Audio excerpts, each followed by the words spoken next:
Hello and welcome to Talkin Telehealth. I'm Erika Grau. And I'm Kathy Ford. Telehealth is having a dramatic impact on the way patient care is being delivered. On our show, we'll examine how telehealth can simplify communication, improve office workflow, and most importantly, drive better patient care. In addition to hearing some great clinical stories about telehealth in practice, we'll talk about where telehealth is today and where it's going, including how the latest regulations are impacting provider operations and reimbursement. You can find podcasts of previous episodes of Talkin Telehealth on our program page at healthcarenowradio.com and rhinogram.com. Be sure to follow us on Twitter at #TalkinTelehealth and follow us at Rhinogram on Twitter. Hey Erica, how's it going? Are you feeling rhinotastic today? You know what, Kathy? I am feeling rhinotastic because today we have a jam-packed episode where we are going to be breaking down everything that we saw, we heard, we learned from MGMA 2019. Love it. Let's start. First, maybe let's talk about who was there, the lay of the land. Yes, exhibitors that we saw. Yeah, good place to start. Your regular suspects on the EHR side, let's just say. Mm-hmm. There were a few for sure that had, their typical bigger booths, but some of the other big ones, as we know, were not even there. And, we do all know that everybody is using some kind of EHR or practice management system. So it was pretty surprising to not see that kind of presence at a national show like this. I'd also say that there were a couple vendors that used MGMA to sort of launch their rebrand, whether it be a new name, say a new color scheme, some new headlines or taglines. I saw a fair amount of that on the show floor. As always, MGMA will always have a large showing from the revenue cycle management group of vendors, and there was no disappointment this year as well. There's a lot of focus in our industry on revenue cycle. I think that you see that too, Erika. Completely. Especially because of, all of the changes and the continued adoption around value-based care models and, how to manage better towards that. The cost transparency, all of the things we know about on the RCM side. So lots of vendors really trying to capture more share there and be unique and that sort of thing. So, but that's my experience with MGMA, having gone for many years. That's pretty typical, so not anything new. So kind of something that was new for MGMA, they started doing these Spark sessions. Right. And our booth was actually right next to those Spark sessions. What do you think about that? I thought it was super cool, actually. I love the idea of moving maybe a little away from the traditional lecture. I think that the traditional lecture is great from a CE standpoint. We need to continue to have them. It's a great way to relay new topics and to help to educate. But what has been missing have been, kind of knowledge share, mind share within these kinds of forums where everybody comes together. If you weren't at MGMA, this is basically how it was set up. So they took a huge section essentially in the middle of the trade show floor, which was basically a long runway at this convention center down in New Orleans. Big easy. That's right.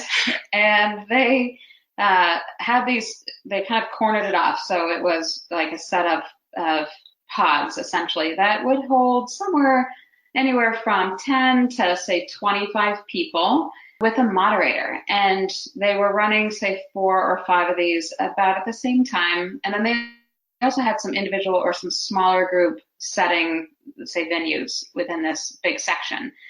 And the topics ranged, all over the place. I happened to watch one of the sessions where they had a moderator, and the topic was physician burnout, and it was really well attended. They probably had about 20 folks sitting in chairs that were in a big circle. And, the moderator was taking the group through kind of all of the attributes around physician burnout and then some potential ways to address physician burnout and then existing gaps that still existed there. And, really terrific opportunity if you're a vendor looking to solve those problems. And, obviously a really important topic that is really relevant and something that we at Rhinogram also talk about a lot, as it relates to a telehealth platform and patient communication. The Spark sessions were actually very well attended. And I would say a nice innovation for the MGMA. So good to see that. I think next year we need to run a Spark session around telehealth, and we're going to talk a little bit more about a lecture around telehealth in the second part of this conversation. But just to close out on Spark sessions, it was kudos to you, MGMA. That was a great addition, and I think more of those conversations are needed in our space. So anything else on your side? Agreed. I was just going to bring up, it seemed like a lot of the attendees that were at this show were, wouldn't you agree, were more from the southern region? Yeah, that was actually maybe a little disappointing. For a national show like MGMA that typically brings in 4,000 to 5,000 attendees every year and has pretty consistently, it felt regional. It did. And especially from, when we looked at the attendees who visited our booth there, and we were kind of dead center on the exhibit hall, so you really couldn't miss us. There really we had a large percentage of folks come from the South, basically. So that was interesting and maybe a little disappointing because, there's so much happening on the West Coast, for example, as far as, especially on the topic of telehealth, that California just released a statement about the expansion and of telehealth policies and what they're looking to do to leverage technology. So that was definitely an interesting element to the show. Totally agree. So kind of continuing off that. So I obviously did my rounds where I kind of investigate the other booths and kind of see what people how they're messaging their platforms as well. So again, this year at MGMA, there was a big presence of patient engagement solutions. However, I did see a major shift this year that people are still talking about patient convenience and patient access, but they're really pushing of how can we do that virtually? I would agree.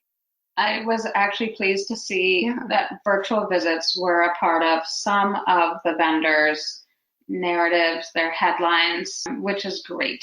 Some of them were competitors to us, for example. It's still, to me, an important sign of the growth of the market, what our buyers are looking for. And, to be quite honest, and what I think is important for our viewers to hear is I was really surprised and taken aback by the fact that I had people coming up to me in our booth telling me about the CMS virtual visit and remote patient monitoring code expansion, CPT codes now available, and what's coming in 2020. That usually never happens. And so to basically see a subset of our market, really being educated on the growth and expansion of this way of delivering care and access, expanding the access for patients is actually quite remarkable. So again, people coming up to me and others I know in our booth actually interested in patient communication platforms and the ability to deliver telehealth remotely and being fully educated on what's happening with CMS. I think the key message to our listeners, what I would want to relay is keep your comments going to CMS. As everybody is probably well aware, they always ask for comments when they're looking to expand on things or to make changes. And they actually asked for comments for the 2020 codes earlier this year. And I'm pretty sure I read that they almost had no comments, maybe even no comments came in, but they added new codes anyway. So that usually never happens, which is really a sign of the times and a sign of the value that I think is well understood as far as additional modalities to deliver virtual care, that it isn't just video, that it's certainly, we can't rely on the portal from EHRs, that we really do have to find other technology approaches to help patients stay connected to their providers and providers be able to stay connected to their patients. And so my public service announcement is send those comments to CMS, tell them how badly we need to be able to be thinking differently about what technologies are available for delivering care, that we cannot stop. And it's going to take us several years to get all the states on board and to really be fully aligned around what the patient needs and how the patient wants to communicate, and versus how just the provider interacts with the patient. What you mentioned on the show floor a couple times is we've seen a reoccurring theme at MGMA is people said, quote, I've been looking for something like this. So kind of how people, they already have a telehealth program going and they're looking to make changes. And I think yes, I mean, as we have talked about many times, video has a place for sure in the way to deliver care virtually and help to close the gap, but it doesn't solve everything. And especially if you are living in a rural area, if you have limited broadband, I think maybe we talked about in our last session that 30+% of the US does not have internet access. So how do you have a video consult if you don't have internet access? So we have to be open to alternate ways to communicate and to stay engaged with our patients, and our patients to stay engaged with the clinical team. So I am actually really pleased to hear that telehealth programs are, of course, coming together within the practices and within healthcare, but that our industry is seeing that there's still a gap. And the gap is that video isn't a fit for all cases and for all people in all places. And what we know is that texting for everything else we do in our lives, it seems to be a fit for just about everything. At some point, Amazon is probably going to roll out an application that allows us just to text them and say, order me some more coffee, Amazon. I'm sure that's got to be coming. I need that. Yes. Personally. And ready for it. So great point, Erika. I definitely would want everybody to know that telehealth programs have been implemented for quite some time. But what we're hearing now is that it's not enough just the traditional video. People are really looking for additional approaches to connect with their patients. Totally agreed. And it sounds like video doesn't solve everything for them, right? So they're looking for additional ways to solve those problems. Exactly. And honestly, if you are one of those providers or in a health system that is quickly adopting value-based care reimbursement models, taking populations at risk, you have to stay engaged to your patients. Right. I mean, it sounds super obvious, but it really is a reality that an engaged patient is likely going to stay on their care plan. You can make course corrections as you're staying engaged with those patients.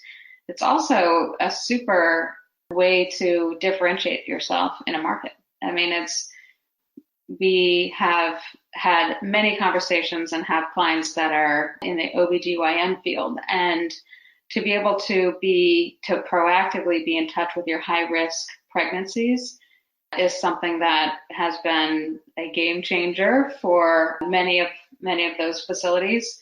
And you can just extrapolate that out across, so many other care situations that, staying engaged, keeping up with those patients, reminding them to do certain things. And really the best way to do that is by text. Certainly, I know, don't call me and don't leave me a voicemail. Do not leave me a voicemail. Yes, that's about the last way that you're going to get to hear from me. So agreed, great point. Texting really is kind of that missing element as far as staying fully engaged with your patients. If you're just tuning in, you're listening to Talkin Telehealth with Kathy Ford and Erika Grau. This episode has been brought to you by Rhinogram, a leader in cloud-based HIPAA-compliant telehealth communications that connects patients, clinicians, and office administrators through confidential text-based interactions in real time. All right, Kathy, guess who else was talking about telehealth at MGMA 2019? Oh, I think I know the answer to this one. So it was really exciting to see that Dr. Keith Dressler, our founder and CEO for Rhinogram, had the opportunity to lecture at MGMA this year. And it was actually on the topic of telehealth and the changing regulations and the industry overall. So why don't we go ahead and recap essentially what he covered off in that presentation. I think that's a great set of information to share with our listeners. He had 3 pillars that he was really focused around. The presentation was focused around. It was essentially about the evolution of telehealth. It was about a couple case studies, which were really interesting. Those that have adopted telehealth in their practice, and then lastly, kind of the outcomes as far as what people can expect as far as broadening their telehealth approaches. So if we think back about, say the start of that presentation and the timeline of telehealth, what I loved seeing, and I think it really surprised the audience, was starting with the fact that the ATA, the American Telemedicine Association, was formed in 1993. 1993. Wow. That's a meaningful year for me. It's actually when I entered healthcare. Yes, that long ago.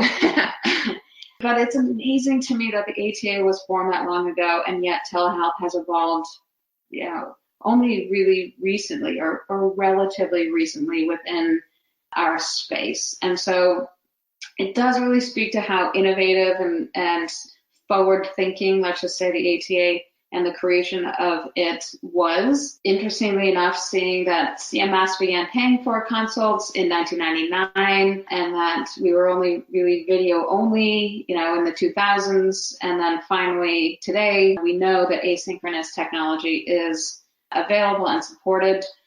I think what I would also want to relay and reiterate that Dr. Dressler did was a repeat of an article that the ATA CEO, Ann Mon Johnson, she put an article out earlier this year, and if you've not seen it, look it up. It's so interesting. It's just a really short read, but what she talks about are the 7 myths of telehealth adoption. And there are 7 of them, but just to highlight a few. Number 1 myth, only for rural areas. For sure not. It's needed everywhere. Number 2 myth, it is too expensive. Absolutely not. We know this personally. We know this from where we're sitting. Number 3, and most important myth, is that it's synchronous only, which means video only.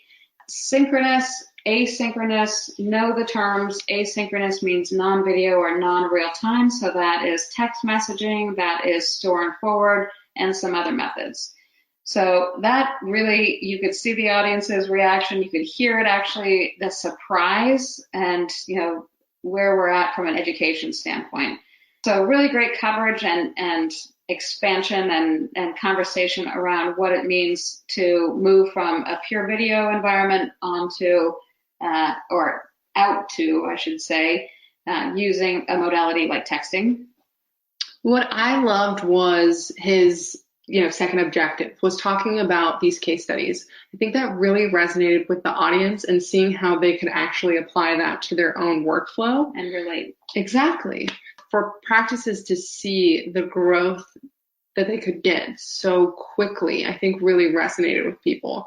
I think the idea of reducing phone calls, of how a telehealth program could reduce phone calls, and if they could reduce their phone calls by 75%, every single person in there was like, sign me up. Sign me up for my job. In the workplace, take it down by 75%. I do think that a lot of practices are finally realizing that they do have to offer a competitive differentiation through virtual consults, through convenience, through virtual care, that other providers are offering in their area.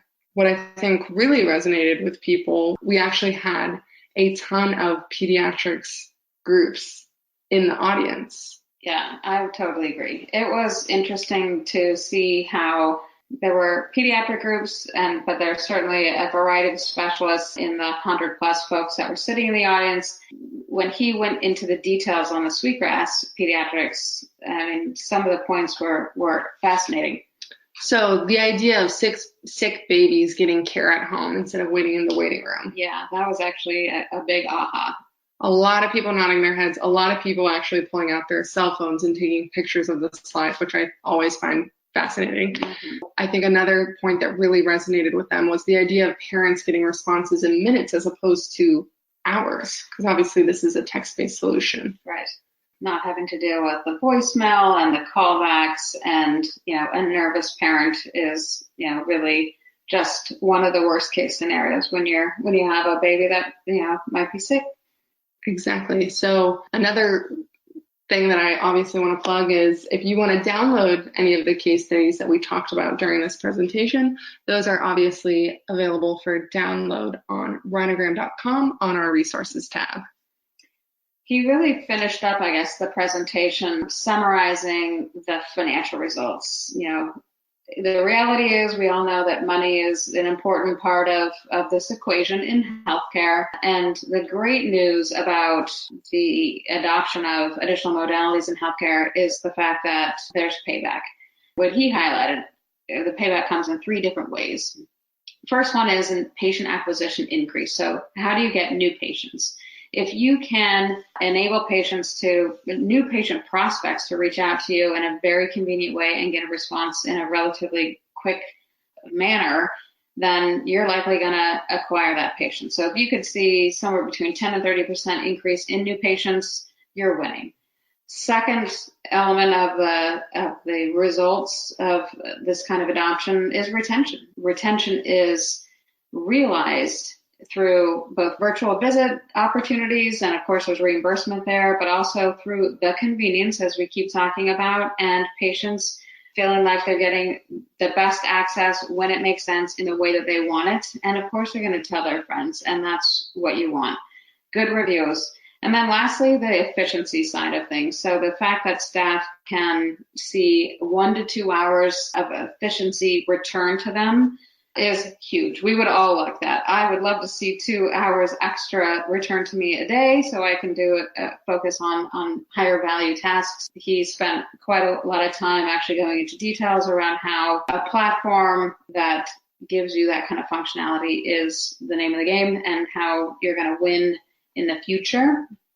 And the summary of really what he was focused of what this presentation was focused around was number one, you've got to educate your patient population to know that you can text into your practice, and that this is another way and really a better way for a lot of scenarios to not only get administrative tasks taken care of, like appointment changes and insurance changes and all sorts of things on that side of the house, but also going into clinical care as well for low acuity topics where it makes sense. It's super convenient and keeps patients out of the ED, which is what we all want to make sure happens. At the end of the day, we know that patient engagement is the key to success for value-based care. We're all moving that direction.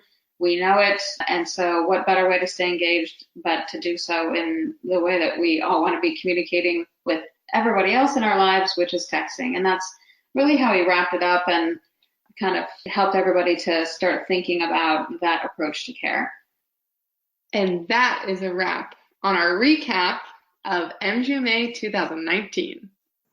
Thank you for joining us today on Talkin Telehealth, recorded at Rhinogram headquarters in beautiful Chattanooga, Tennessee. You can learn more about Talkin Telehealth on the show's program page at healthcarenowradio.com or rhinogram.com.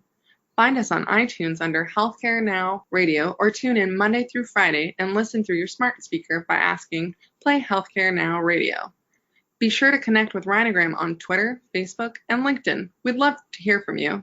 And remember, if it's in the world of telehealth, we're talking about it.